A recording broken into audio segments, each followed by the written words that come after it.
We good? Okay. Yes, sir. So you just heard a lot about the 3D instructor. I'm going to go over a little bit as it ties into the 5 key elements, because it's an extension onto those.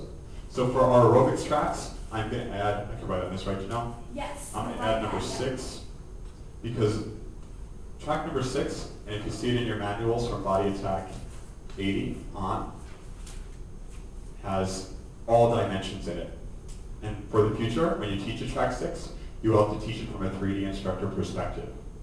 So the aerobic tracks are the make me sweat, woohoo kind of tracks that you saw in track 1, 2, 3, 6, 8, and parts of 9. All right.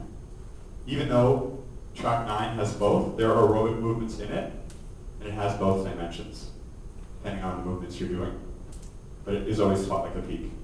All right. So the aerobics tracks entertain your members, make me sweat, have fun. They build cardio fitness as well. So you have a steady state as far as the training aspects go. That's going to tie into choreography, technique, the way you move, the way you feel when you move. We'll go over that later. How you coach, how you connect with your members, and the overall feel. Part 2 is the sports tracks. 4, 6, 7, and 9, nothing has changed about that. We add functional training, agility, power training from real sports moves, real sports and power style training. That add that dimension to Body Attack, gets our members there, and it gets more people into Body Attack. It's not just an aerobics one-dimensional class. We train in all dimensions now. So you're going to see that in those tracks.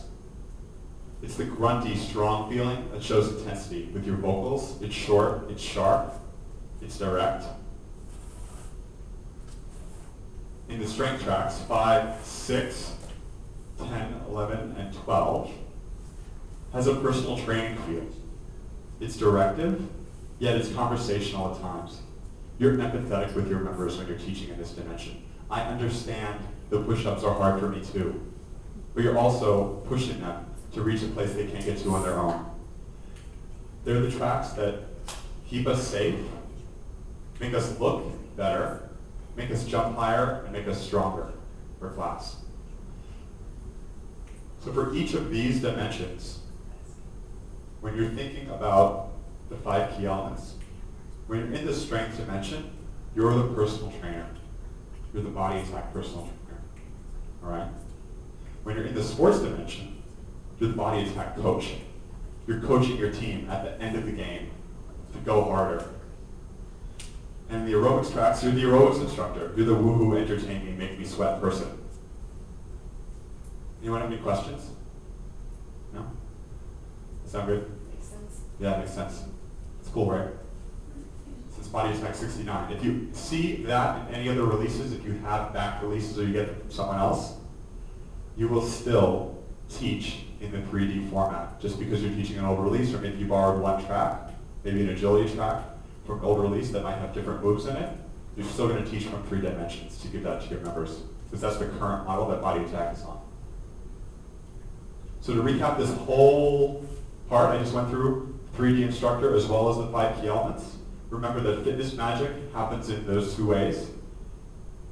It's when you teach from a place of strength in the Body Attack essence that we learned before the master class. And it's when you maybe highlight a specific key element that you're really good at a certain part of the class, like maybe the first block, where choreography, technique, and coaching specifically are the focus for that. So your technique is showing low options, or your coaching is just coaching safety cues.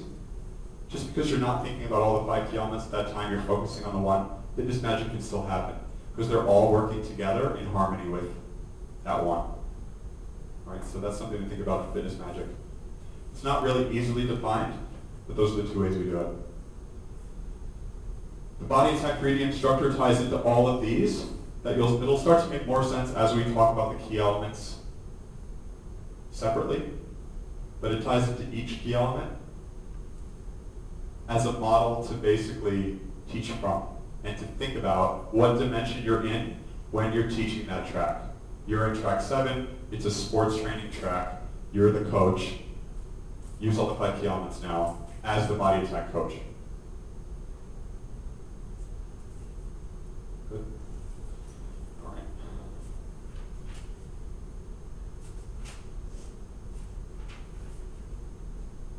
So, now that I've recapped that part, remember those Post-it notes? I want you to grab them.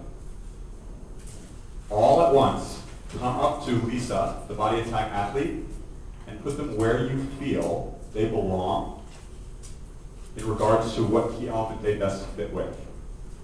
Go. It's okay if there's cross-ups, don't worry about it.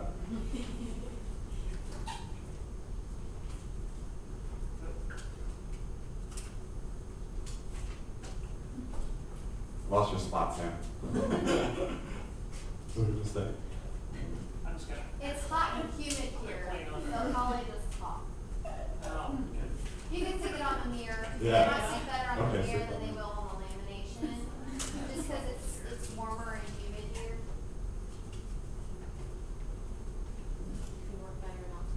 They do work better at altitude, they do. 7,000 feet, they do real well. Although it's funny, because I don't think there's any time.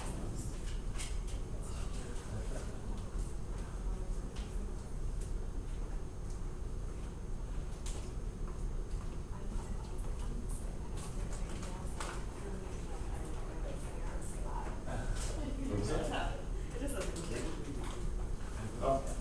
So that one was in shape. I think that goes with, yeah. All right.